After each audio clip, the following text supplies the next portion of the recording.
What if one ordinary flight became the moment the world was forced to look in the mirror? Picture this, a 13-year-old black girl, polite and poised, boards a first-class cabin she rightfully belongs to, only to be told, by a stranger and the very crew meant to protect her, that her seat isn't hers. Cameras roll, passengers turn away, and yet she doesn't cry, doesn't shout, she simply stands her ground, calm as truth itself. Now imagine being her parent, watching it unfold thousands of miles away. Would you stay silent to keep the peace, or speak with such power that the plane itself would have to stop? This story isn't about revenge. It's about what happens when dignity refuses to move aside. When a young girl's grace forces the sky to change its rules. And maybe the real question is, if it happened to you or your child, what would you do? Stay with us, because this is more than a flight. It's a lesson about justice, humanity, and the kind of courage that makes the world better. If this story moves you, please like, share, and subscribe for more powerful stories of strength, empathy, and hope.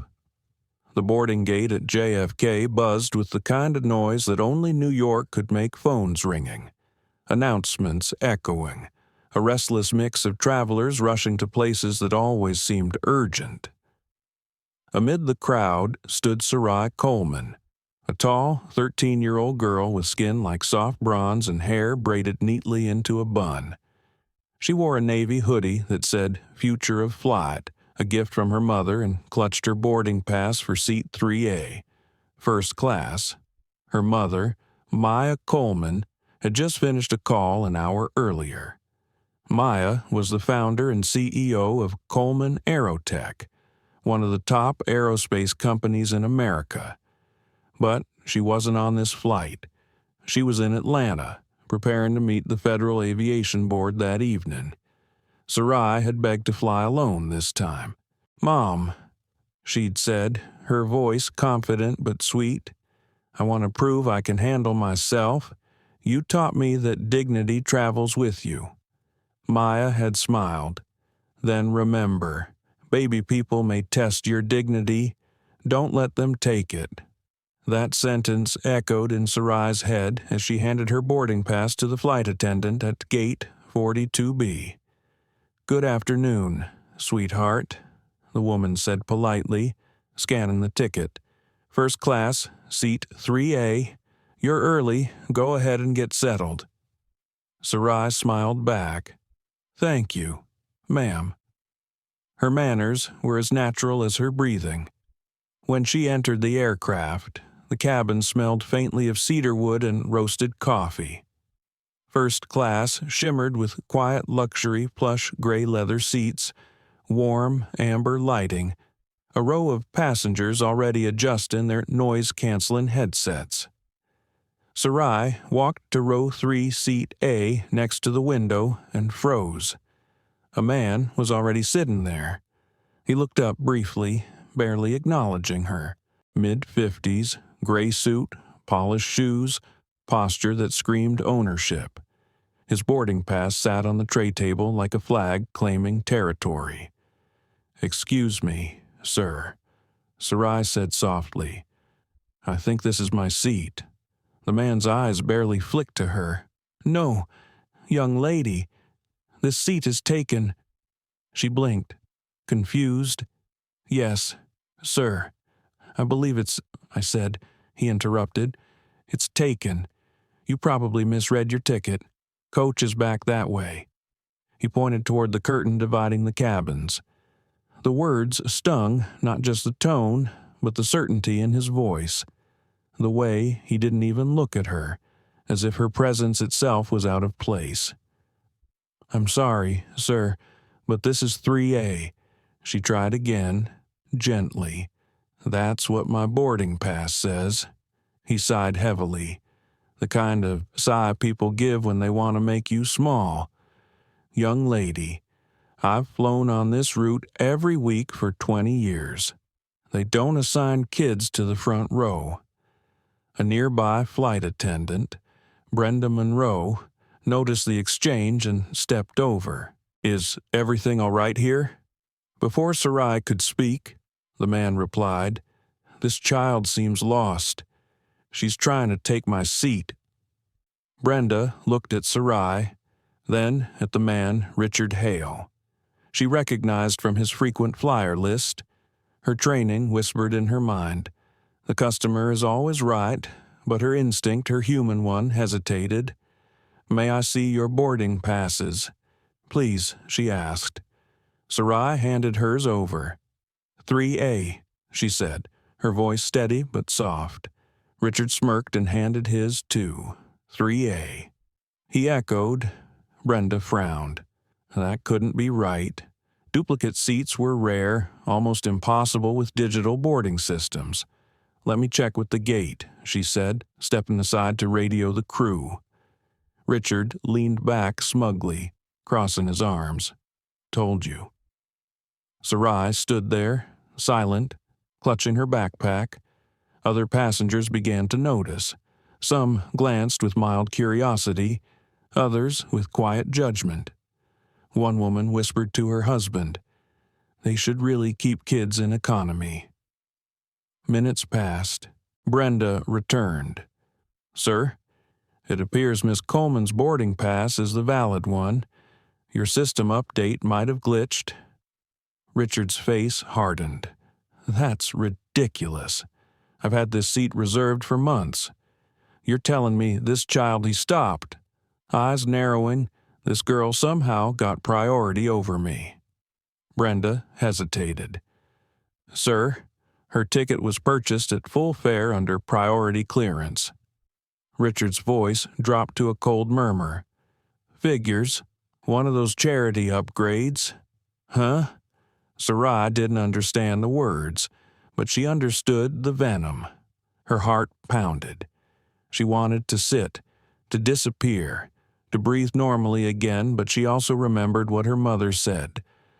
Don't let them take your dignity. She met his eyes for the first time. Sir, my mother paid for this seat. He scoffed. Of course she did. That's when Brenda made the mistake that would echo through the next 24 hours of her career. Miss Coleman, why don't we seat you temporarily in 7C while we sort this out? It'll just be for takeoff. The cabin fell silent. Sarai's lips parted, but no words came. Every instinct told her it wasn't right, but she also knew that arguing might make it worse. So she quietly turned, walked back past the curtain, and sat in 7C, hands clasped together. Brenda closed the curtain, exhaling. Richard Hale leaned back, satisfied, and ordered a glass of champagne.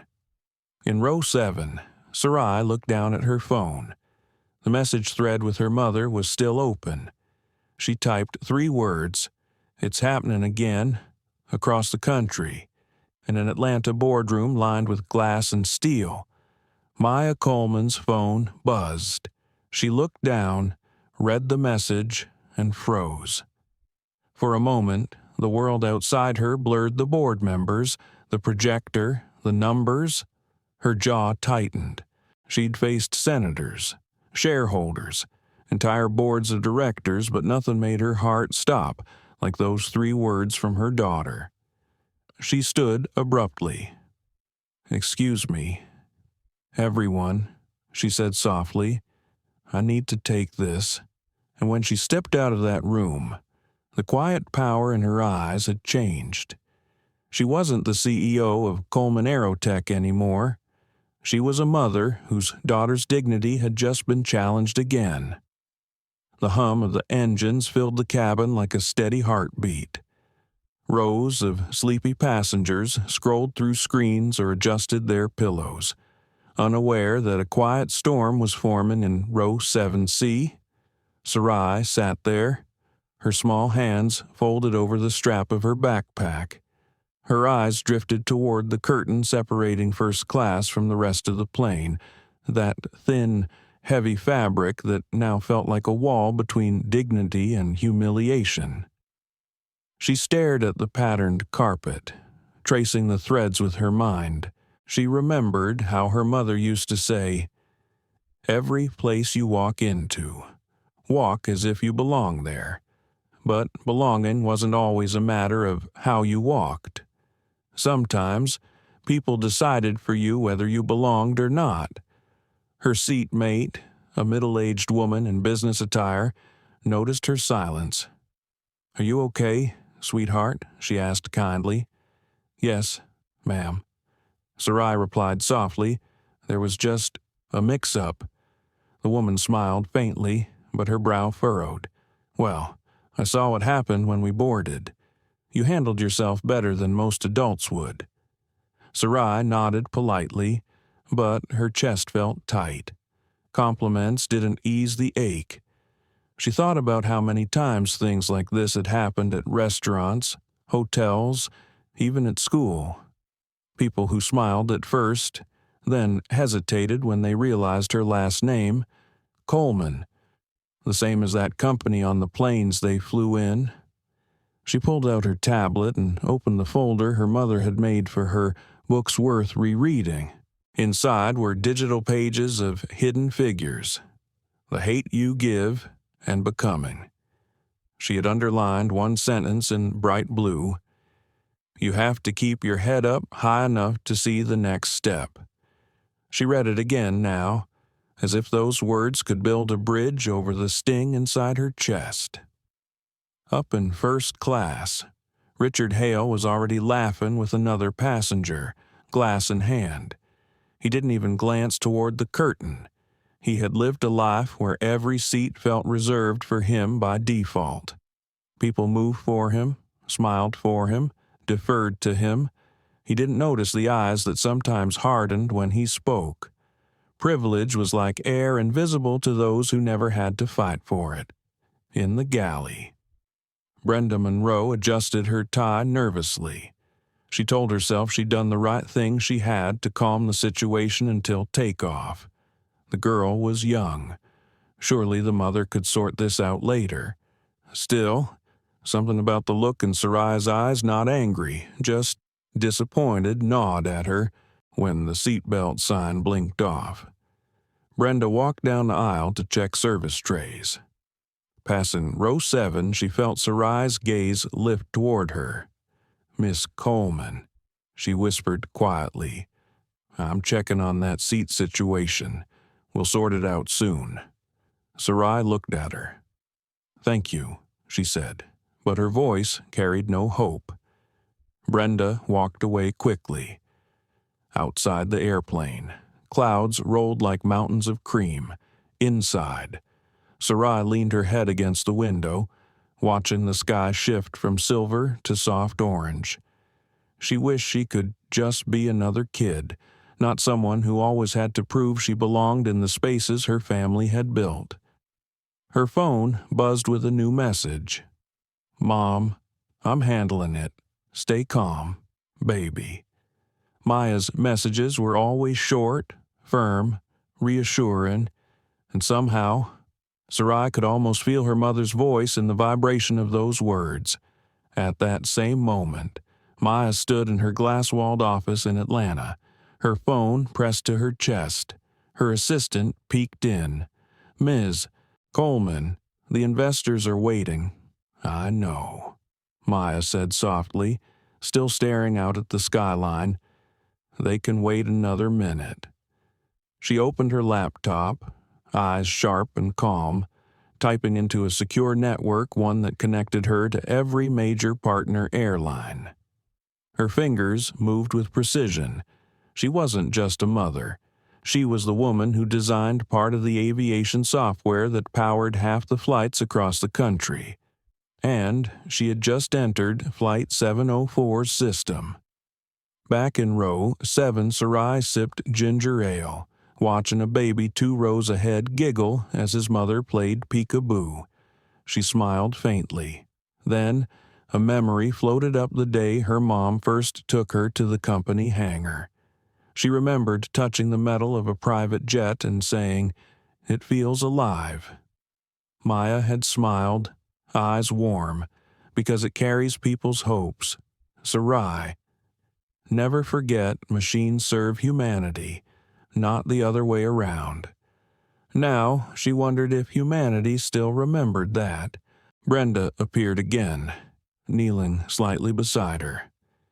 "Honey," she said, softer now, "we're still sorting it out. The passenger in 3A insists his company booked the seat months ago." Sarai tilted her head. "Didn't you say my ticket was confirmed?" Brenda hesitated. "Yes, but sometimes the system glitches. We're working on it." Sarai nodded, though her eyes darkened. "It's strange," she said quietly, "how the system always seems to glitch for the same kind of people." Brenda froze. For a moment, she didn't know what to say. I'll double-check with the captain," she finally murmured, rising quickly. Behind her, the woman in the aisle seat gave Sarai a sad, knowing look. "Smart girl," she whispered. "Just observant." Sarai replied. The engines roared louder as the plane hit light turbulence. Overhead, lights flickered, and Richard called out impatiently from first class, "Can we get this ride smoother? Some of us have work to do." Sarai closed her eyes. The man's voice reminded her of the teachers who used to say, "You speak well for someone from your neighborhood," compliments with knives hidden inside. Then she heard another sound, the ding of the intercom. Captain Lewis Grant's calm voice echoed, "Ladies and gentlemen, this is your captain. We're expecting some brief turbulence ahead. Please remain seated," but beneath the professional tone, there was a pause, a small hesitation, like someone had spoken to him mid-sentence. At that very second, in the cockpit, a message blinked onto the captain's tablet. "Priority communication, Coleman Aerotech Security Channel." Captain Grant frowned. Coleman Aerotech was one of their system partners. No one usually contacted a flight directly unless it was serious. He opened the message. "Captain Grant, this is Maya Coleman. I am the legal guardian of passenger Sarai Coleman in seat 7C. There's been an incident concerning her seat assignment. I'd like to speak privately." Grant's eyes widened. He recognized the name, not just because of the company, but because her technology kept his planes in the air. "Patch her through," he said quietly to his co-pilot. The screen flickered. A composed woman appeared, her face calm but eyes sharp as glass. "Captain, I appreciate your time," Maya began. "I believe there's been a misunderstanding regarding my daughter's seat. She was reassigned without cause." Grant nodded carefully. "Yes, ma'am. We're aware there's an issue. I'll have it resolved." "I'm sure you will," Maya said evenly. "I'll stay on this channel until you do." The captain turned to his co-pilot. "Run a recheck. Passenger 3A Richard Hale get me his book and origin." Minutes later, the co-pilot exhaled.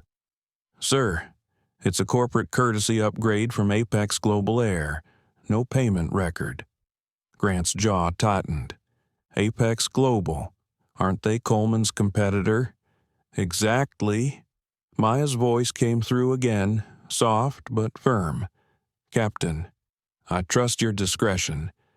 Please don't escalate publicly." Yet, he nodded. Understood.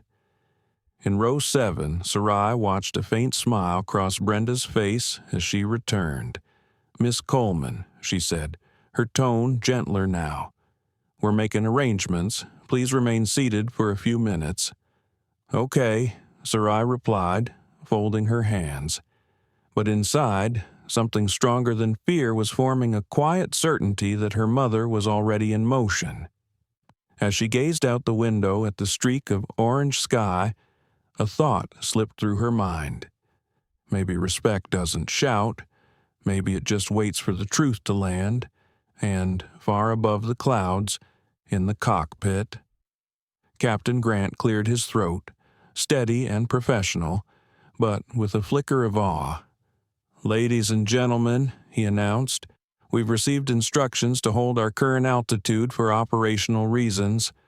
Please remain seated, down in 7C. Sarai leaned back, whispering to herself, "Mom's here." The air inside the cabin seemed to grow thicker as the sun began to fade behind layers of gold and blue. Passengers leaned against windows or scrolled through their devices, unaware that somewhere between the front row and row 7, quiet fault lines were forming.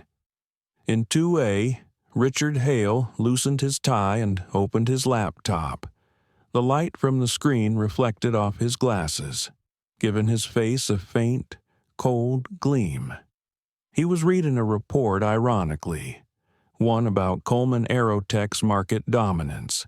Every chart, every line of data reminded him of the day he lost the bid to Maya Coleman's company. The board had called her proposal visionary. He'd called it lucky. He told himself the world had changed too fast, that it rewarded optics more than experience. In truth, he hated what she represented, a black woman who had built an empire that outperformed his. When Brenda approached to refill his drink, Richard smiled faintly. "I hope this little mess gets sorted soon," he said, his tone dripping with self-assurance.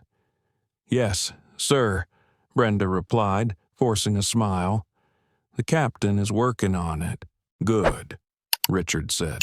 "It's bad enough the airline mixes up seating, but letting a teenager think she belongs here?" He chuckled. "This isn't summer camp." Brenda didn't answer.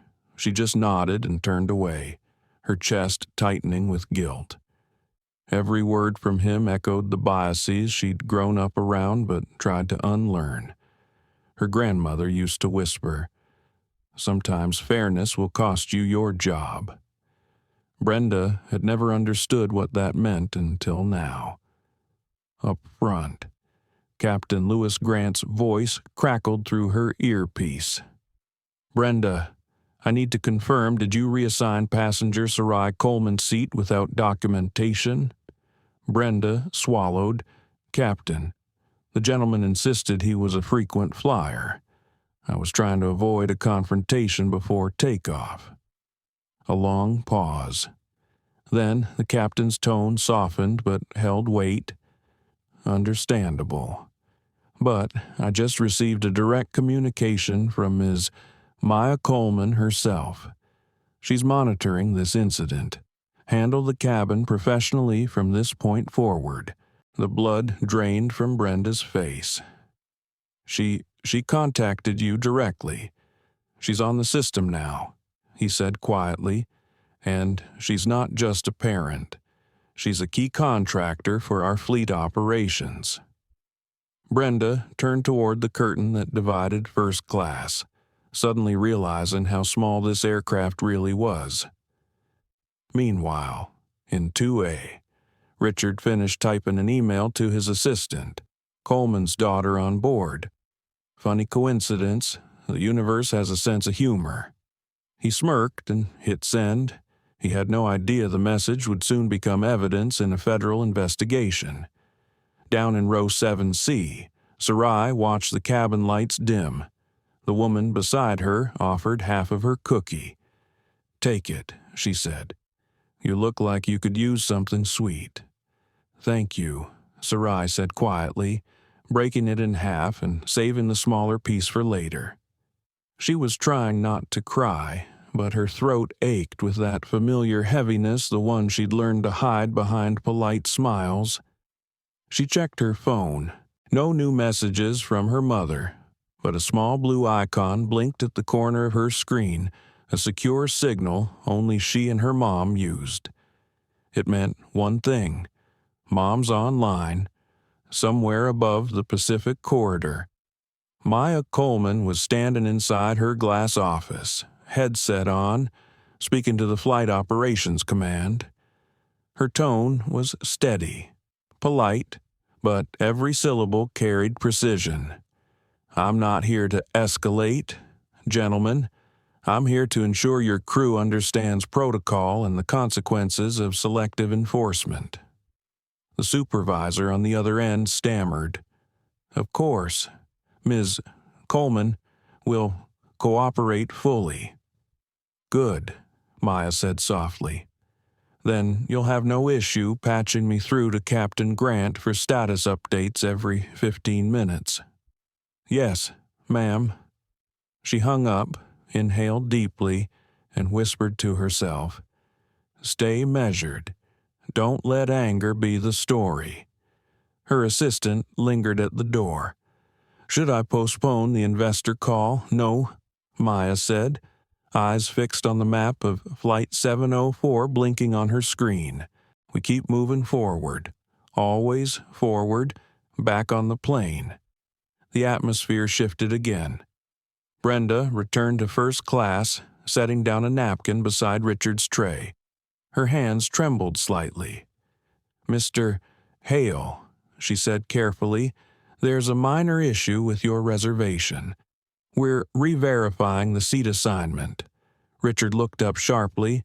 "Re-verifying? I already told you this is mine. I'm not giving it up."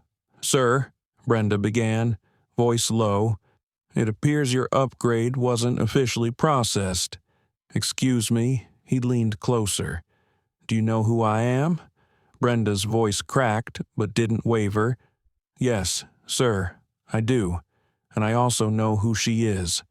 She nodded toward the curtain, where row 7 sat hidden behind it. "I'm asking you to please remain calm while the captain reviews the records." Richard's eyes narrowed. "You're siding with her." That child Brenda exhaled. "I'm siding with what's right." He laughed bitterly. "Oh, please. You think you're saving the world now? You'll regret that tone when my office calls your airline." She straightened her back, surprising even herself. "Then make the call, sir. We'll both wait for the truth." When she walked away, Richard clenched his fists. The calm confidence he wore like armor began to crack. He reached for his champagne again, but his hand shook just slightly. Moments later, the intercom chimed. "Ladies and gentlemen, this is your captain. We'll be making a brief altitude adjustment. Please remain seated." Richard frowned. Something in the captain's tone felt deliberate, like more than weather. In the cockpit, Captain Grant had received another message from Maya. It contained a digital verification of the original booking receipt, time-stamped, secure, undeniable. Attached was a note for transparency.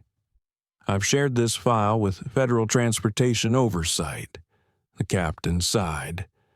"Well," he said quietly, "this just went above our pay grade." "Do we turn back?" the co-pilot asked. "Not yet, but we're holding position. There'll be a decision within minutes, in row 7C. Sarai felt a strange calm wash over her. Something was shifting, though she didn't know what. She glanced again toward the curtain, as if she could see through it. For the first time that day, she didn't feel small. Richard, on the other hand, was growing restless. He pressed the call button. "Where's that flight attendant?" he muttered. "I'll have her job before we land." Brenda appeared, lips pressed together. "Yes, sir. Get me the captain," Richard demanded. "Right now. I'm afraid the captain's occupied." "Sir." He slammed his palm on the armrest. Unbelievable. Brenda's voice remained level. "Mr. Hale, please lower your voice. Other passengers are resting." He turned toward the cabin, scanning for allies, but most people had looked away, pretending not to hear. Silence was safer than choosing sides. Then, a chime from his laptop broke the tension. He clicked it open. The email from his assistant flashed, "Sir, urgent news. Coleman Aerotech just issued a notice to Apex Global Air regarding contract review. The CEO herself initiated it." Richard's heart skipped, what he whispered under his breath. For the first time that flight, he realized he wasn't in control. He looked toward the curtain again, as if sensing that behind it sat not just a child, but a quiet reckoning. In Atlanta. Maya stood before the large window overlooking the runway lights, her voice calm, her decision made. Ground the flight if necessary, she told the operations officer, but do it safely and respectfully. Her reflection stared back at her, a woman who'd built her empire from nothing, who had been underestimated in every room she entered. She didn't want vengeance. She wanted the truth seen clearly, under daylight, not buried in excuses. Mom's watching, Sarai whispered again to herself. She always is. The engines hummed. The cabin lights dimmed further, and somewhere between 2A and 7C, invisible lines of power began to shift direction. Brenda Monroe had been flying for nearly 14 years. She could tell the type of passenger by the way they walked down the aisle, the nervous ones gripping armrests, the weary ones already dreaming of hotel beds, and the entitled ones who treated the cabin like a private stage. She had dealt with all of them, but she had never felt the kind of heat rising in her chest that night, sitting in the crew's jump seat, replaying every moment with Sarai Coleman in her mind. The hum of the engines was steady, but Brenda's pulse wasn't. She could still see the girl's eyes calm, polite, yet carrying something that made Brenda uncomfortable. Not anger, not even defiance, just quiet disappointment, as if the world had once again failed to live up to its promise. That look was worse than any argument. Her headset buzzed. Cabin to cockpit came Captain Grant's voice. "Brenda, status." She cleared her throat. "Cabin is stable, Captain, but I'd like to clarify something off record. Go ahead. I reassigned the girl's seat under pressure. Mr.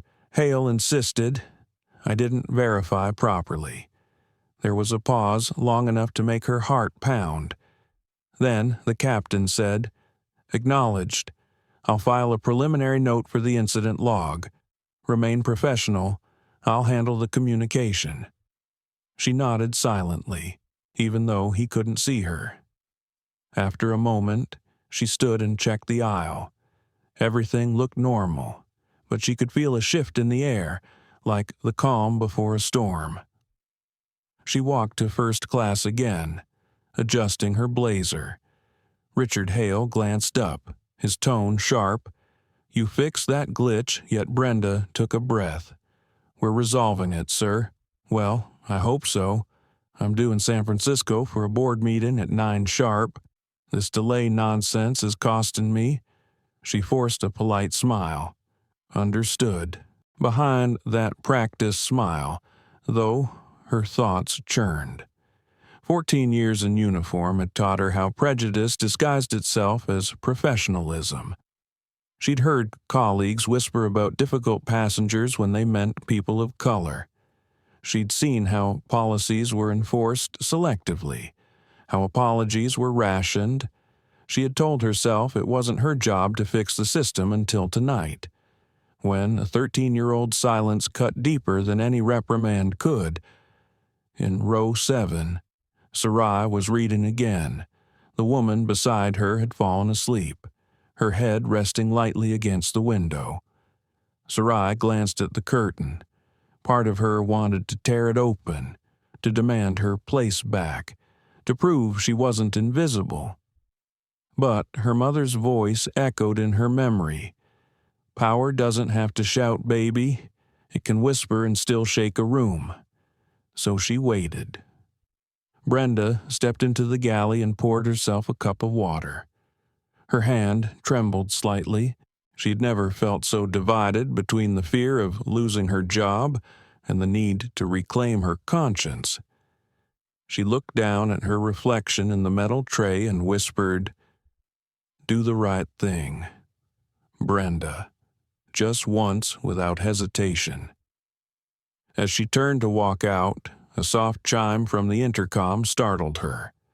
Captain Grant's calm tone filled the cabin. "Ladies and gentlemen, this is your captain. We've received updated instructions from headquarters regarding passenger documentation. We appreciate your patience as we verify information." The announcement sounded ordinary to most ears, but Brenda heard the undertone, the coded signal that meant corporate headquarters was involved. Maya Coleman had reached them. Richard Hale frowned, his fingers tapping on the armrest. More delays. Fantastic. Brenda leaned closer. "Sir, we're ensuring accuracy for all passengers. Thank you for understanding." He gave a short laugh. "You people and your policies always overcomplicating simple things. You people." The words landed like cold rain. Brenda stiffened. "Excuse me," he shrugged. "Nothing personal. Just tired of the world acting offended about everything. You can't even correct a mistake without being accused of discrimination these days." She stared at him, and for the first time, she didn't flinch. Maybe the world's just tired of pretending mistakes aren't patterns. He turned away, muttering under his breath. Brenda walked toward the curtain, her heart pounding. She gently pulled it aside and found Sarai looking up. Startled. "Miss Coleman," she whispered, "we're reviewing the records. It might take a few minutes, but I want you to know we're not ignoring this." Sarai studied her face for a moment, as if measuring whether to believe her.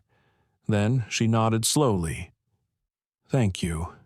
I'm sorry," Brenda added quietly, "for how this started." The girl's expression softened, but her voice was steady. "I just want people to see the truth, not the version that's easy." Brenda swallowed hard. "You sound a lot older than 13. My mom says fairness doesn't have an age." For a brief second, Brenda smiled a small, sad smile of recognition. Then she returned to her post. In the cockpit, Captain Grant's co-pilot looked up from his screen. "Sir, we've gotten instruction from HQ. Coleman Aerotech requested a temporary data sync from the aircraft system. They want to log the full cabin incident report in real time." The captain blinked. "They can do that." The co-pilot shrugged. "Apparently, they helped build the interface." Grant nodded slowly, then let them. "If we're being watched, at least it'll keep everyone honest." Brenda's earpiece buzzed again. "Cabin to cockpit," Grant said. "Ms. Monroe, thank you for clarifying earlier. Maintain order. We may have representatives waiting upon landing." Her throat tightened. "Understood, Captain." As she turned off the intercom, she exhaled shakily. Representatives waiting. That meant accountability was coming. Maybe, for the first time, someone would have to answer for more than procedure. The lights dimmed for evening service. Brenda walked down the aisle, checking seatbelts, collecting empty cups. When she reached row 7 again, she saw Sarai staring out at the fading horizon.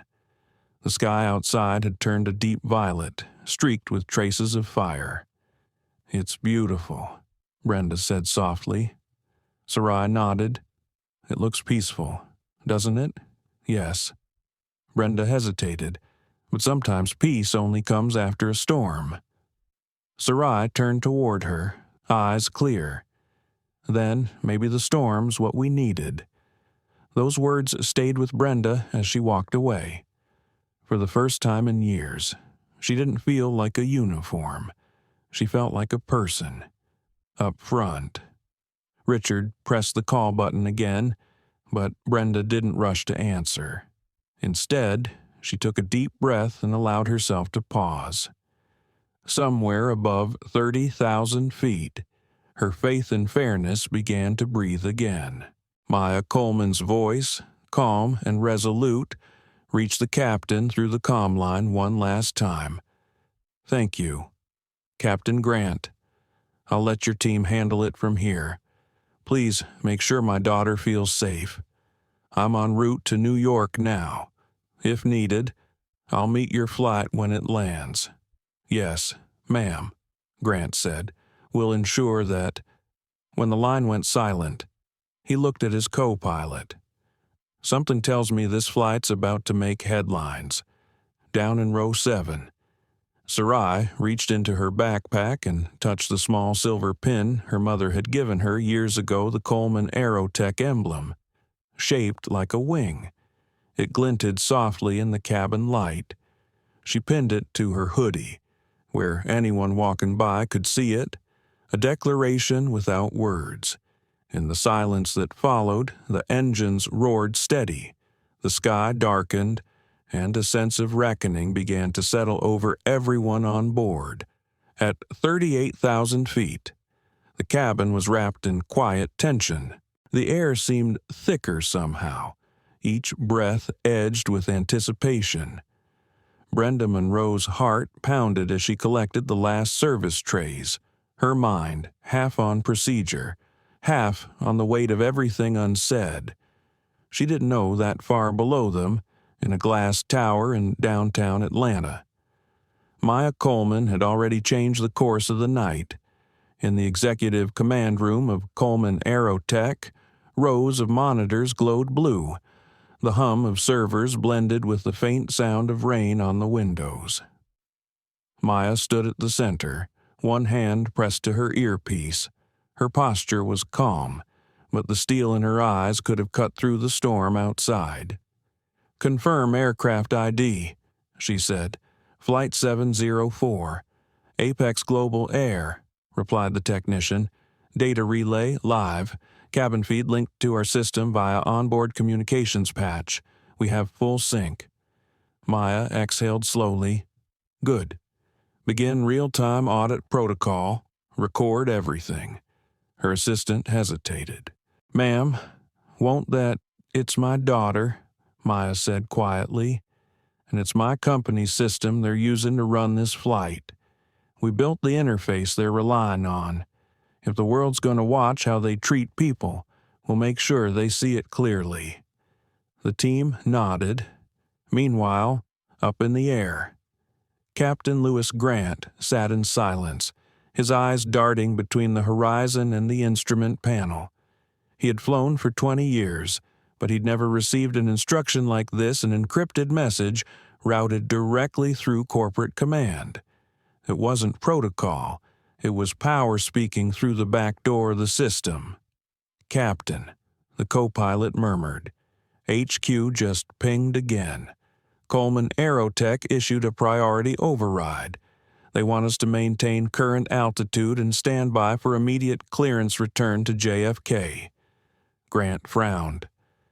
"Return to gate." "We're halfway over Virginia." "Yes, sir."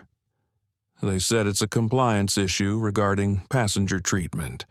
And, the CEO herself is on the line." He hesitated only a moment before switching to private channel. "This is Captain Grant." Maya's voice came through calm, deliberate, steady as the hum of engines. "Captain, thank you for your professionalism. I'm Maya Coleman, CEO of Coleman Aerotech. My daughter, Sarai Coleman, is seated on your flight. I believe you've been informed of a ticket dispute involving her and a passenger named Richard Hale." "Yes, ma'am. We're in the process of reviewing it." "I appreciate that," she said. "However, Mr. Hale's conduct constitutes harassment, and your crew's initial handling violated FAA anti-discrimination policy. I'm invoking emergency oversight under our technology partnership clause with Apex Global Air that gives my company jurisdiction to flag this flight for audit." Grant's hands tightened on the controls. "Understood. Ma'am, what are your instructions? Return to gate. Effective immediately. Safety and compliance review on landing." He drew a breath. "Copy that." When he switched back to the cabin channel, his voice was neutral but firm. "Ladies and gentlemen, this is your captain speaking. Due to a documentation issue requiring verification, we have been instructed to return to JFK. I apologize for the inconvenience. Our estimated landing time is 25 minutes. The cabin erupted with murmurs. Some passengers groaned, others whispered questions. In the front row, Richard Hale shot up from his seat. "What is this nonsense we're turning around?" For what, Brenda steadied herself and stepped closer. "Sir, please remain seated." "No," he barked, pointing at her. "You tell me why this plane is turning around. I have a board meeting, and you're grounding us because some kid." Sir Brenda's voice rose, clear and firm. "Sit down immediately or you'll be restrained." The tone was different this time. No hesitation, no apology. The authority in her voice silenced the entire section. Hal glared but sank back into his seat, muttering curses under his breath. In row 7, Sarai clutched her mother's pendant again, feeling its cool edge against her skin. For the first time that night, she smiled just a little. She didn't know the details, but she could sense it. The tide was turning. As the plane banked, the city lights below shimmered like 1,000 tiny fires in the darkness. The hum of the engines deepened, steady and sure. In the cockpit, the co-pilot looked over. "Sir, the tower confirmed priority landing clearance. They said, Federal observers will meet us at the gate." Grant nodded grimly. "Copy that." When the wheels touched down, 23 minutes later, a strange silence filled the cabin. Nobody clapped. Nobody spoke. The plane rolled slowly to a remote stand, away from the terminal windows. Red and blue lights flashed outside. A convoy of vehicles approached airport police, compliance officers, and 2 black SUVs bearing the insignia of the Department of Transportation. Brenda's stomach dropped. This was no ordinary audit. The intercom crackled. "Cabin crew, disarm doors and cross-check." As soon as the doors opened, the first officer stepped out to meet the officials. One of them flashed credentials. "Federal Transportation Oversight, Civil Aviation Division. We're here under emergency directive." Brenda swallowed hard as they entered. The lead agent, a tall black woman in a charcoal suit, spoke calmly. "We're here for a passenger and crew verification. Please remain seated." Richard Hale's voice cut through the tension. "This is absurd. I'll have all of you fired. I know your CEO personally." The agent turned to him, expression cool. "You mean Ms. Coleman?" "Yes, sir. You're about to meet her legal department." He froze. A ripple of realization swept through the cabin. Passengers whispered, some filming discreetly. Brenda caught Sarai's gaze as the girl sat quietly, her hands folded on her lap. No triumph, no gloating, just quiet dignity. It was that composure, that grace under scrutiny, that made everyone else see her differently. The agent approached Brenda next. "Ma'am, are you the lead attendant?" "Yes," Brenda said softly. "Then you'll be interviewed as a key witness. Please remain on board until clearance." "Yes, ma'am." Outside, a sleek black sedan pulled up beside the mobile stairs. Maya Coleman stepped out, her heels clicking against the tarmac. The night air was cold, the wind sharp, but her presence radiated calm authority. Inside the cabin, heads turned as she entered. Even without introduction, everyone knew who she was. Her eyes found her daughter instantly, Sarai. The girl stood, voice trembling just slightly. "Mom." Maya crossed the aisle, cupping her daughter's cheek gently. "You okay? I'm fine," Sarai whispered, but people saw. "Good," Maya said softly. "They needed to." She turned toward the crew and the passengers, her expression composed but resolute. "My daughter paid for her seat like anyone else. Yet she was humiliated because some people still think privilege decides worth. Not tonight. Not on my watch." Richard Hale's face had gone pale. He sputtered, "I didn't. This is a misunderstanding." Maya faced him, her tone calm but cutting. "Mr. Hale, you've built your career on contracts with my company's logistics network. I hope your firm has prepared for the consequences of violating the ethics clause." He opened his mouth, but no words came. Brenda watched in silence, a mix of awe and relief flooding her chest. For years, she'd seen injustice brushed aside with polite smiles and corporate memos, but this was something new, a moment of reckoning, live and undeniable. Maya glanced at Captain Grant next. "Captain, thank you for maintaining order. Your professionalism will be noted." "Appreciate that, ma'am," he said quietly. "We just did what was right. That's all any of us should ever have to do," Maya replied.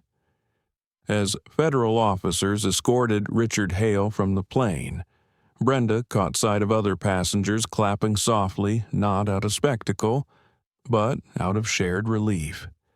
Sarai exhaled, the tension finally breaking. Her mother placed an arm around her shoulders. "You handled yourself with grace," Maya said. "That's the kind of strength people remember." Sarai leaned against her, whispering, "I didn't even have to shout." Maya smiled. "You didn't need to." Sometimes dignity makes the loudest sound of all. When they stepped off the aircraft, the night air hit cool and clean. Reporters were already gathering behind the cordon, cameras flashing, but Maya didn't stop to speak. She simply guided her daughter toward the waiting car. Behind them, Brenda stood at the top of the stairs, watching.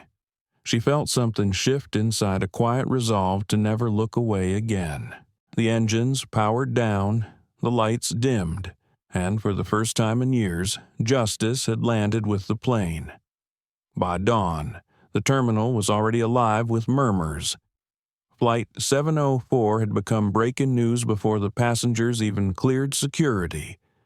On every screen, CNN, ABC, even local morning shows there, it was the image of Maya Coleman stepping off the aircraft, one hand on her daughter's shoulder, calm against a sea of flashing lights. The headline ran beneath their faces. "Billionaire CEO grounds flight after racial incident involving daughter." Inside the terminal lounge, the air still smelled faintly of jet fuel and tension. Brenda Monroe sat alone near Gate 37, uniform crisp, but her eyes tired. Her phone buzzed nonstop, text after text from coworkers, journalists, even relatives she hadn't heard from in years. "Brenda, are you okay? Did you really stand up to that executive you're trending on Twitter? Yeah, Brenda Monroe. Yeah, Flight 704. She turned the phone face down. The noise of the world felt heavier than the silence had.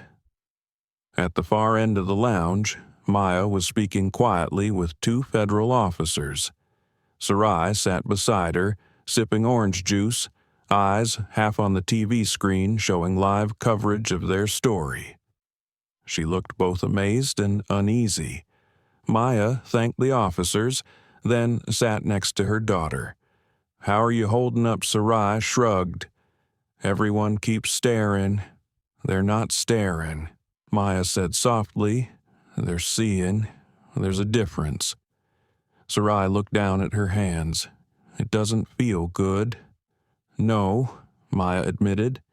"It never does. But change rarely feels good at first." She reached over and tucked a stray curl behind Sarai's ear. "You showed them what grace looks like under fire." From the other side of the lounge. Brenda hesitated before standing. Her heart thumped. She had replayed last night's scene 100 times, the confusion, the fear, the shame, and yet, somehow, Maya's presence had steadied her. She approached slowly. "Ms. Coleman." Maya turned, offering a small, genuine smile. "Brenda Monroe." "Right, you're the flight lead." "Yes, ma'am." Brenda swallowed, then continued. "I just wanted to say I'm sorry. For what happened, for what I didn't stop soon enough." Maya studied her for a moment, then said, "You did something more important. You corrected it when it mattered. That takes courage." Brenda blinked, caught off guard. "Courage people think courage is loud," Maya said, her tone thoughtful. "But most of the time, it's quiet. It's the moment you choose to stop pretending something's normal when it isn't." Brenda felt a tightness in her chest loosen just a little. "Thank you." "Don't thank me," Maya replied gently. "Just keep choosing that." A silence settled, comfortable and human. Then Sarai spoke softly. "Ms. Monroe, will you still have your job?" Brenda hesitated. "I don't know yet, sweetheart." Maya glanced toward the officers. "You will. I've already spoken to Apex's board. You're protected under the whistleblower clause. They'll reinstate you after review." Brenda's eyes widened. "You did that?" Maya smiled faintly. "I don't fix systems just to punish people. I fix them so the right ones stay standing." For the first time since last night, Brenda felt the ground beneath her steady again. Nearby. The sound of footsteps drew attention. Captain Grant approached, hat in hand. "Ms. Coleman," he greeted, voice steady but weary. "We've been asked to give statements. I wanted to say, for what it's worth, I stand by your decision to intervene." Maya extended her hand. "Thank you, Captain. Integrity isn't easy at altitude." He chuckled softly. "No, ma'am, it isn't." Moments later, a swirl of reporters pushed closer, microphones raised like spears. "Ms. Coleman, do you plan to sue the airline? Was your daughter racially profiled? Is this a publicity stunt for your company?" Maya's expression didn't change. She turned slightly so that Sarai stood beside her, then spoke clearly but calmly. "My daughter's dignity isn't a stunt. It's a reminder that power and decency don't belong to different worlds. We're not suing for money. We're demanding reform, permanent, measurable, public." "What kind of reform?" a reporter called. Maya met the camera's gaze. "Every airline that uses Coleman Aerotech systems will implement the Open Sky Initiative, an independent bias review board, transparency for customer complaints, and real consequences for misconduct. If they refuse, they lose our software access." The room erupted in questions, but Maya raised a hand, ending it gracefully. "We've had enough noise. It's time for accountability to sound louder than outrage." Sarai squeezed her hand as they walked away, whispering, "Mom, that was huge." Maya smiled. "It's only huge if it changes something." Across the room, Brenda sat back down, shaken in the best way. For years, she'd followed procedures like scripture. Now, For the first time, she wanted to write new ones. By noon, the story had spread beyond airports. News anchors dissected every angle. Was this the turning point for racial equity in travel? Would airlines finally face transparent oversight? Some commentators tried to twist the narrative, calling Maya dramatic or privileged, but the footage told its own truth. People had watched her face calm amid chaos, watched Sarai's poise when the world was unfair, and it resonated across the country. Social media filled with messages that could have been my kid. Grace under fire. That's what leadership looks like. Finally, someone used power for something that matters. In Atlanta that evening, as the city lights came alive, Maya sat by her office window, exhaustion and purpose mingling like old friends. Her assistant entered quietly. "Ma'am, all major carriers have agreed to the first phase of open sky compliance." Maya looked up. Already, yes, after this morning's press conference, they didn't have a choice. Public sentiment's on your side. Maya leaned back, staring at the skyline. "No," she murmured. "It's on the side of fairness. That's bigger than me." Sarai knocked lightly and stepped in, dressed in her school hoodie. "Mom, can we go home now?" Maya smiled. "Absolutely. Let's leave the world to spin on its own for a bit." As they walked out, the assistant called after her. "The President's Advisory Board also wants a statement tomorrow." Maya paused, then said, without turning back, "Tell them I'll speak after dinner with my daughter." Priorities. That night, in their quiet home overlooking the Chattahoochee River, Maya cooked spaghetti while Sarai sat at the counter, feet swinging. "Do you think people will remember this?" the girl asked. "They'll remember how it made them feel," Maya said, tasting the sauce. "Angry at first, maybe hopeful later. That's how change starts." Sarai nodded thoughtfully. Brenda texted. She said, "Thank you." Maya smiled. She earned that gratitude herself. After dinner, Sarai curled up on the couch, watching an old documentary about civil rights heroes. Maya joined her, slipping an arm around her shoulders. "You know," she said softly, "when I was your age, I thought changing the world meant shouting louder than everyone else. But maybe it just means standing tall when they try to shrink you." Sarai leaned her head against her mother's shoulder. "Then we did that, right?" Maya kissed her forehead. "Yes, sweetheart, you did." Outside, rain began to fall, gentle and rhythmic. In that sound, Maya heard something she hadn't felt in years: peace. Not the kind that comes from silence, but the kind that grows after a storm finally breaks. In the coming weeks, the Flight 704 case would become a landmark in aviation ethics. Airlines adopted open sky protocols. Employees underwent empathy-driven training, and passengers, ordinary people, began to believe that maybe justice could fly after all. But for now, as mother and daughter sat beneath the soft glow of their living room lamp, all that mattered was this: the world had seen them, and they had stood their ground with grace.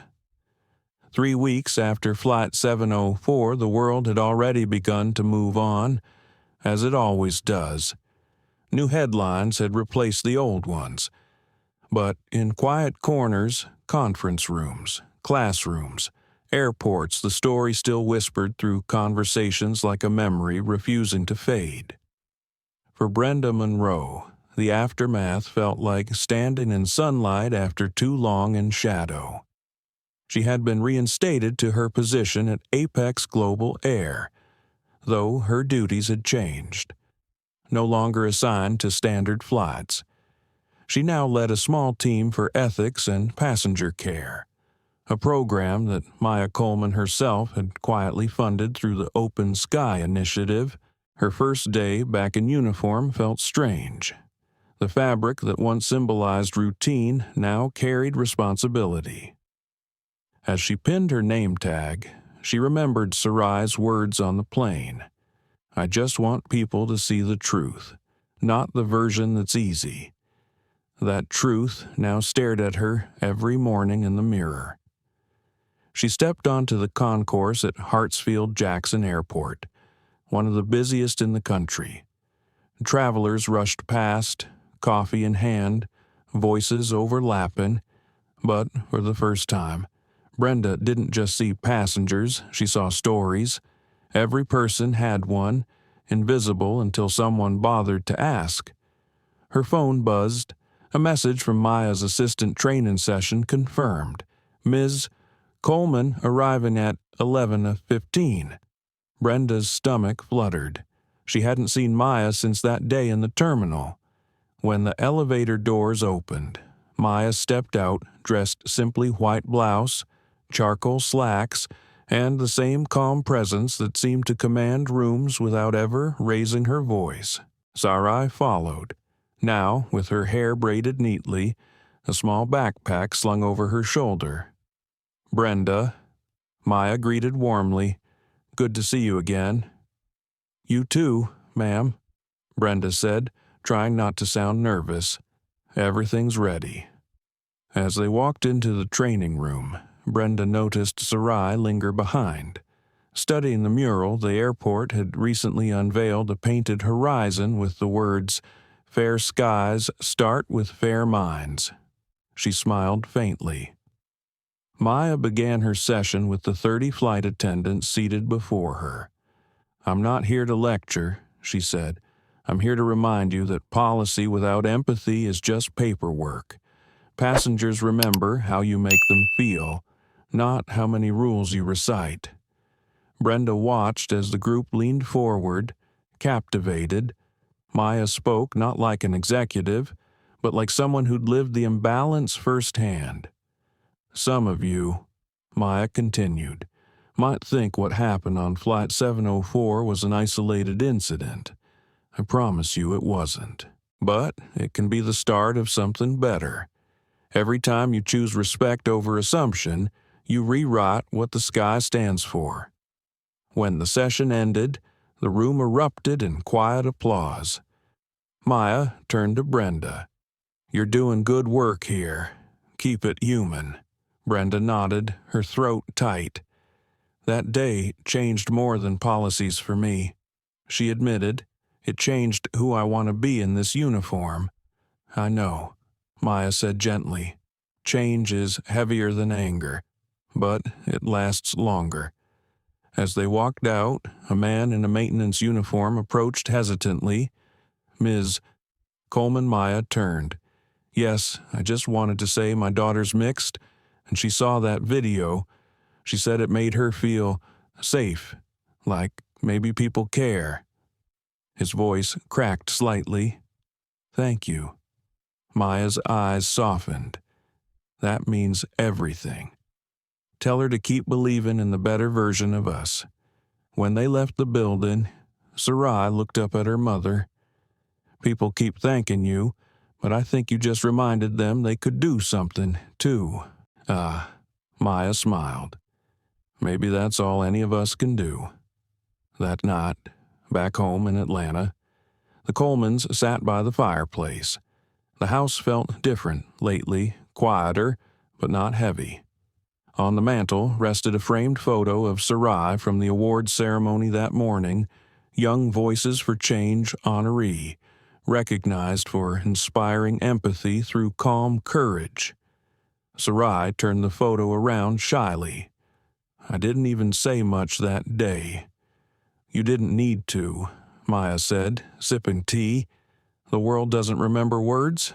It remembers how you stand. Outside, thunder rolled in the distance. Maya looked toward the window, lost in thought. What are you thinking about? Sarai asked. I'm thinking, Maya said softly, about how silence can be a weapon or a shield.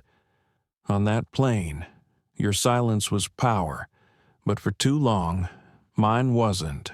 I've sat in rooms full of people who used politeness to disguise prejudice. I smiled through it because it was easier than fighting every battle. Sarai listened carefully. But now, Maya continued, I realize silence only protects others' comfort, not your dignity. So I'm done using it that way. Sarai reached out, resting her small hand over her mother's. You already changed things. Maybe, Maya said with a faint smile, but I think we're just getting started.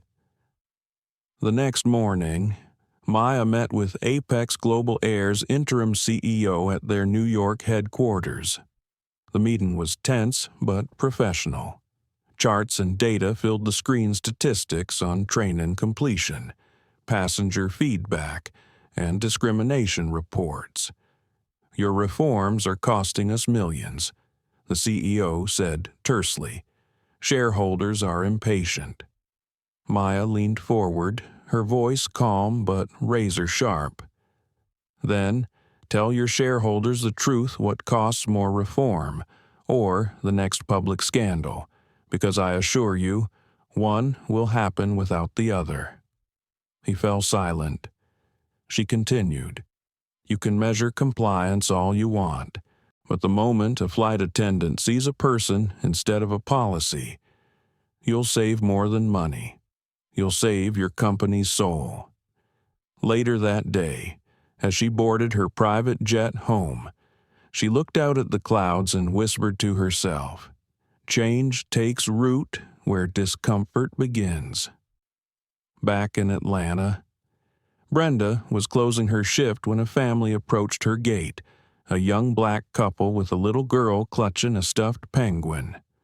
The child beamed up at her. Are you the lady from the video? Brenda laughed softly. I guess I am. The girl handed her a drawing, a plane with a heart above it. My daddy says you helped make the sky kind again. Brenda felt her eyes sting. Tell your daddy the sky belongs to everyone, sweetheart. Always remember that. As they walked away, she tucked the drawing into her jacket pocket, pressing it close to her heart. Across the airport, a billboard flashed the new company motto, Respect Takes Flight. The logo beneath read Coleman Aerotech, a small reminder of one mother's resolve and one daughter's quiet bravery that had changed an entire industry. That night, Maya received an email. The subject line read, To the woman who grounded the plane so justice could fly. The message was from Brenda. It said only this, Thank you for reminding me that doing the right thing is never above my pay grade. Maya smiled as she closed her laptop. She looked over at Sarai, fast asleep on the couch, the glow of the TV flickering softly across her face. Outside, the rain began again, gentle, cleansing, endless, and somewhere in the hum of the night, Maya heard something like peace. It began quietly, the way change often does not with fireworks or headlines, but with whispers, letters, and small acts that started to echo.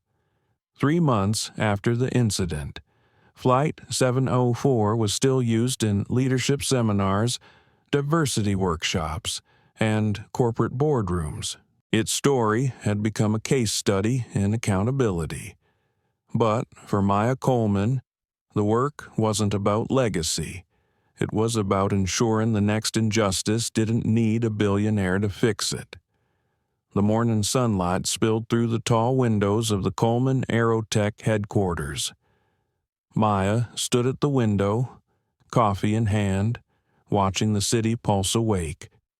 Her company had never been busier. New contracts, new technology, new partnerships, but her focus had shifted.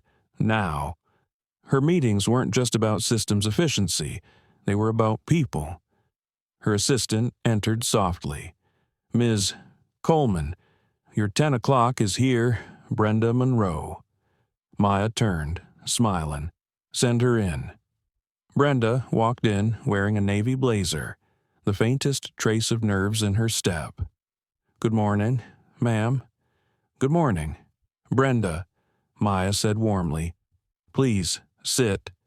Brenda handed her a folder. "These are the reports from our second phase of open sky training. Passenger satisfaction increased 15%, and the number of reported incidents of bias dropped by nearly half." Maya flipped through the papers, nodding. "That's incredible progress. You should be proud." Brenda smiled faintly. "I'm proud of the crew, not myself. They're the ones learning to listen again." Maya looked up, eyes steady. "Don't downplay it.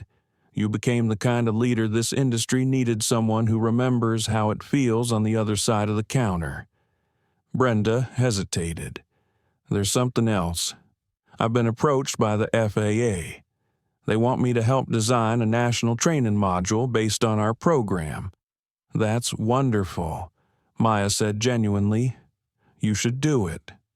Brenda exhaled slowly. "I will. I just wanted to thank you first, for believing I could be more than my mistakes." Maya leaned forward, her voice gentle. "You didn't just redeem yourself, Brenda. You proved that accountability doesn't have to end careers. It can rebuild them." They shared a quiet moment. Two women from different worlds bound by one truth: change starts with discomfort and ends with courage. Across town, that same afternoon, Sarai was standing in front of her middle school auditorium. Her palms were sweaty, her heart fluttering like a trapped bird. She hadn't wanted to speak publicly again. She didn't see herself as brave or famous, but when her teacher asked her to talk about kindness under pressure, she couldn't say no. When she walked onto the stage, the room hushed. "Hi," she began, her voice small but steady.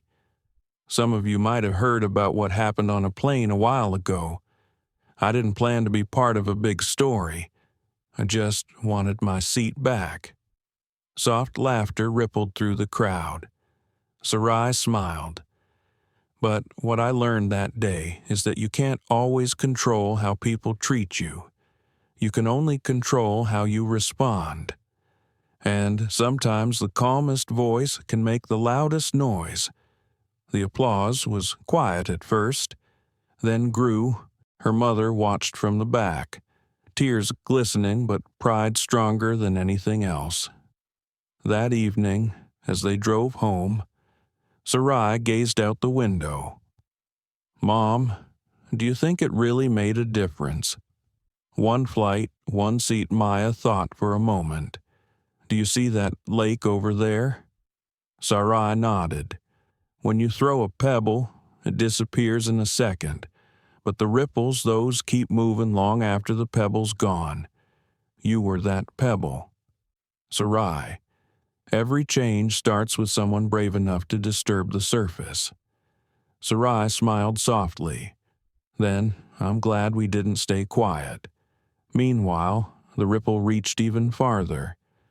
News broke that Richard Hale, the former Apex executive, had resigned after a full internal investigation. The company issued a public apology, naming him and acknowledging systemic bias in leadership ranks. Instead of bitterness, Maya responded with something unexpected: forgiveness. At a press event, when asked about Hale, she said simply, "Accountability isn't vengeance. It's repair. If we want equality, we can't build it on shame alone." That line was quoted everywhere. Universities invited her to speak. Airlines asked for her guidance. But Maya kept her distance from the spotlight, preferring to let the work speak for itself. One evening, while reviewing contracts, she received an email notification and invitation to the President's Advisory Council on Civil Infrastructure. The subject line read, "Nomination Maya Coleman," ethics in aviation and technology. She leaned back, eyes fixed on the glowing screen. It wasn't pride she felt, it was responsibility. Later that week, at a small family dinner, Maya finally told Sarai and her husband, David, about it.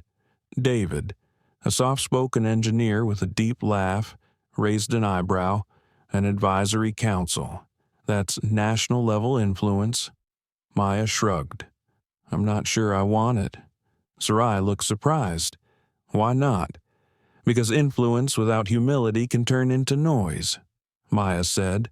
And right now, people need clarity, not noise. David reached across the table, covering her hand. Then bring them clarity. Maya, you've already shown you can do that. Sarai nodded. Besides, you always say silence can be power, so use your voice before silence gets mistaken for consent again. Maya laughed softly. You sound just like your grandmother. That night, after Sarai went to bed, Maya stood on the balcony watching the city glow beneath her. She thought about all the people she had met in recent months, pilots, janitors, engineers, passengers, each carrying stories of small humiliations and silent endurance. She whispered into the night, let them be seen. At the same hour, Brenda was on her last connecting flight of the day. As she walked down the aisle, she saw a young mother struggling with 2 kids in a stroller, exhaustion written across her face. Without hesitation, Brenda knelt down to help, securing the stroller with practiced ease and offering a warm smile. Take your time, ma'am. You're doing great. The woman looked up, surprised by the gentleness. Thank you. You're the first person today who said that. Brenda smiled. Sometimes that's all we need to hear. As the plane lifted off, she glanced out the window at the endless expanse of sky. Somewhere up there, between clouds and conscience, she felt peace. Days later, Maya attended her first advisory council session in Washington. D.C. She wore a navy suit and her mother's pearl earrings. When her turn came to speak, she didn't start with data or policy. She began with a story. There was a girl who bought a first-class ticket, Maya said softly, but some people didn't believe she belonged there, so they tried to take her seat. What they didn't know was that the seat wasn't what mattered. It was what it represented. Dignity, equality, humanity. That's why we're here. To make sure dignity doesn't require a title or a badge to be respected. When she finished, the room was silent. Then, one by one, the members stood and applauded. That night, alone in her hotel room, Maya called Sarai. Mom. Hey, sweetheart, Maya said, her voice soft. I just wanted to tell you your seat changed more than a flight. It changed a system. Sarai giggled sleepily. Then I guess I should keep flying. Huh. Maya smiled. You already are, baby, just in a different way.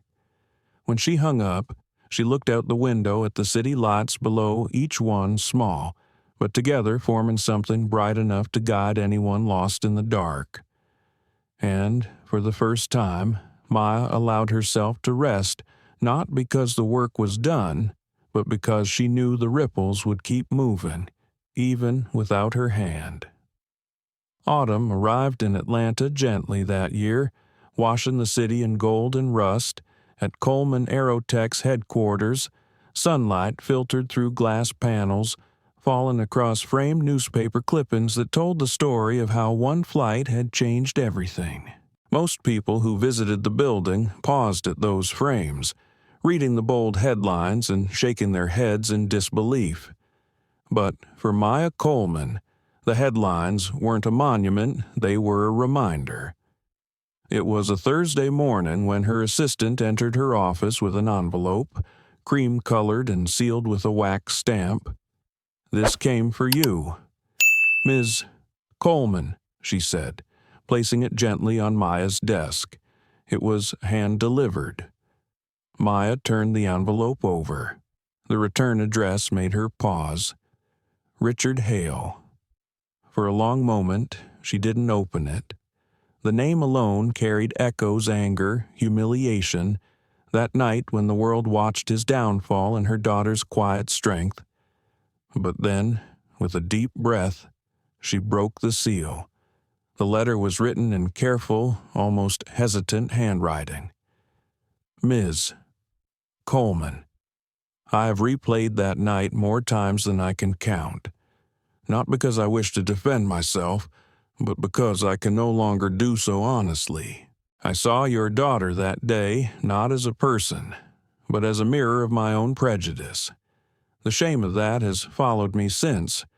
I've resigned from Apex and started working with a nonprofit supporting young black pilots. I wanted you to know not for forgiveness, but for truth.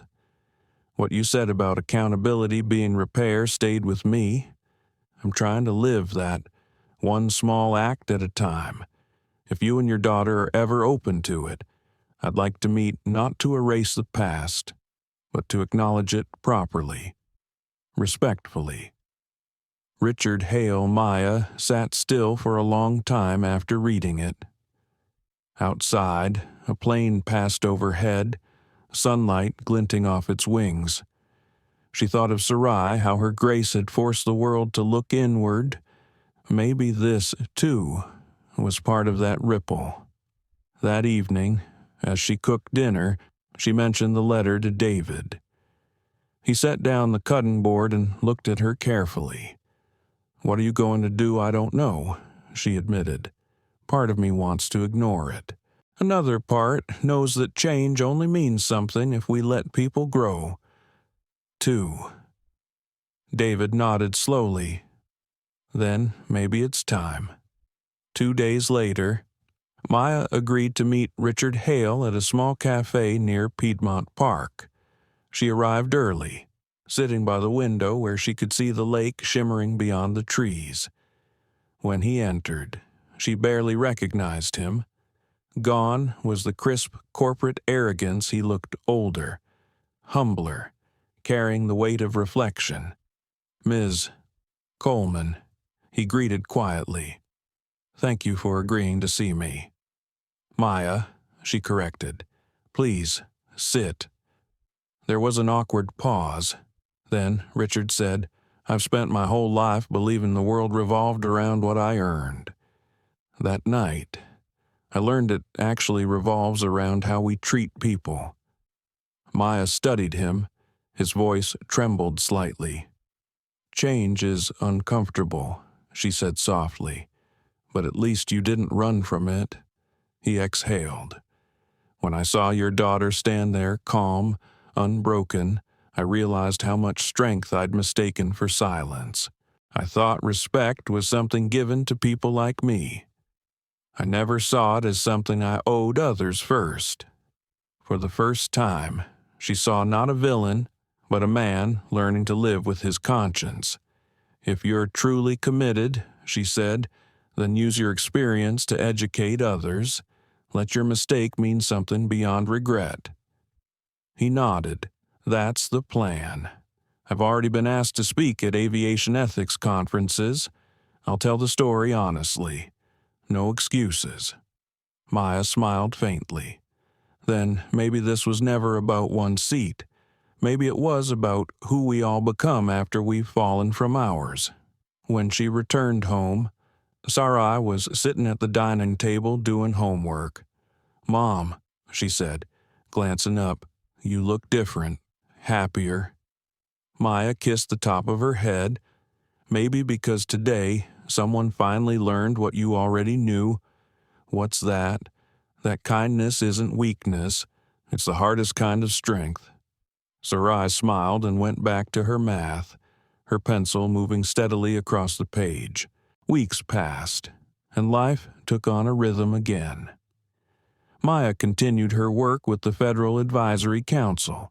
Brenda expanded her training programs internationally, and Sarai prepared for high school. Yet, every so often, strangers still stopped Maya in airports or hotels to say thank you. She never grew used to it. One evening, she was flying home from a conference in Seattle when a young man in a flight attendant uniform approached her seat. "Excuse me." "Ms. Coleman." "Yes." He smiled nervously. "I just wanted to say, I joined this job because of you. I watched your interview about empathy training. I wanted to be part of that change." Maya felt her throat tighten. "Thank you," she said softly. "That means more than you know." As he walked away, she looked out the window at the endless expanse of night sky. Somewhere below, cities glittered like constellations turned upside down, and for the first time, she understood the story of Flight 704 didn't belong to her anymore. It belonged to everyone who chose decency when no one was watching. The next morning, Maya received an email from Brenda. Attached was a photo, a classroom full of new recruits holding certificates with the Open Sky logo. The caption read, "First International Graduating Class, Singapore." "You started this." Maya smiled, then forwarded the email to Sarai with a note, "Look what your courage created." That evening, as they sat on the porch, Sarai watched the planes flying overhead, one after another, their lights blinking like distant promises. "Do you think there'll ever be a day when no one gets treated unfairly on a plane again?" she asked. Maya looked at the horizon. "Maybe not, but there'll be fewer of those days because you stood your ground on one of them." Sarai thought about that, her eyes tracing a contrail fading into twilight. "I guess every flight is another chance to do better." "Exactly," Maya whispered. A week later, Maya attended a gala for the Aviation Humanitarian Council. Near the end of the event, she was presented with a crystal award inscribed with the words, "For turning turbulence into transformation." When she took the stage, she spoke simply. "This award isn't mine. It belongs to everyone who believes justice doesn't need an audience to exist. It belongs to those who choose grace when anger would be easier. It belongs to the quiet voices that teach the loudest lessons." The applause rose like a wave, warm and sincere. Afterward, as she left the hall, she received one last surprise. Near the exit stood a young woman holding a bouquet of white lilies. "Ms. Coleman," she said shyly, "I'm one of the students from the Open Sky program. We wanted to thank you. We renamed our training hall after your daughter the Sarai Room. So, we never forget what dignity looks like." Maya's eyes glistened. That's the greatest honor anyone could give us. Driving home that night, she opened the car window. The cool air rushed in, carrying the distant hum of an aircraft passing overhead. Somewhere up there, between the stars and the dark, her daughter's story had become a compass for strangers. And in that moment, Maya realized that true justice isn't a destination. It's flight itself, constant, brave, and reaching for something higher. It was 1 year later when the world finally seemed to catch up with the lesson of Flight 704. A cool spring morning swept through Atlanta, carrying the scent of magnolias and new beginnings. The Coleman residence was quiet, sunlight spilling across the porch where Sarai sat sketching the clouds. Her drawings had changed over the months. What once were simple planes now carried stories. Each sketch, she said, was a flight that went right. Inside, Maya was preparing for an important trip. Today, she and her daughter would attend the inauguration of the Sarai Coleman Aviation Ethics Center at Hartsfield-Jackson Airport, the first of its kind in the nation. It wasn't a monument of luxury, but of conscience, a place where pilots, attendants, and executives would be trained in dignity, empathy, and equality. The idea had started as a small conversation between Maya and Brenda, but it had grown into a movement that had reshaped the entire industry. As Maya zipped up her suitcase, she found herself pausing by the mirror. The reflection staring back at her looked older, softer around the eyes, but stronger somehow. Her phone buzzed. It was a message from Richard Hale. Flying in for the ceremony today. Wanted to thank you again for allowing a second chance. She smiled faintly, typing back, just keep earning it. When they arrived at the airport, the terminal buzzed with cameras and media. The sight of their faces, once attached to headlines about humiliation, was now connected to words like hope, change, and courage. A large banner hung above the crowd. The sky belongs to everyone. As they approached the stage, Maya noticed a familiar figure waiting among the speakers, Brenda Monroe, standing tall in her new Navy suit. The woman who once froze in silence now led thousands through open skies training programs around the world. When she caught Maya's gaze, she smiled. Never thought we'd end up here, Brenda whispered when they hugged. Neither did I. Maya replied, but maybe this was always where the turbulence was leading. The ceremony began with applause and short speeches, but it was Sarai's moment that quieted the crowd.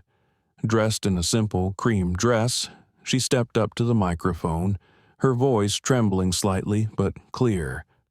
I used to think flying was just about going somewhere, but that day, I learned it's also about how we treat each other while we're getting there. I didn't want what happened to me to make people angry. I wanted it to make them see. If this center helps even one person think before they judge, then it was worth it. The silence that followed was thick with emotion. A man in the back row wiped his eyes. Another, an older pilot with silver wings on his jacket, stood and began to clap. Soon, the room was a storm of applause. After the ceremony, reporters surrounded Maya, asking about the significance of the center. She answered with calm humility, "We're not here to erase what happened. We're here to remind the world that respect isn't an upgrade, it's a right." As the day wound down, a quiet reception was held in a glass hall overlooking the runways. The sun began to set, painting the planes gold as they taxied and lifted into the glowing horizon. Richard Hale approached Maya once again, holding a small box. "I thought this belonged with your daughter," he said, offering it to her.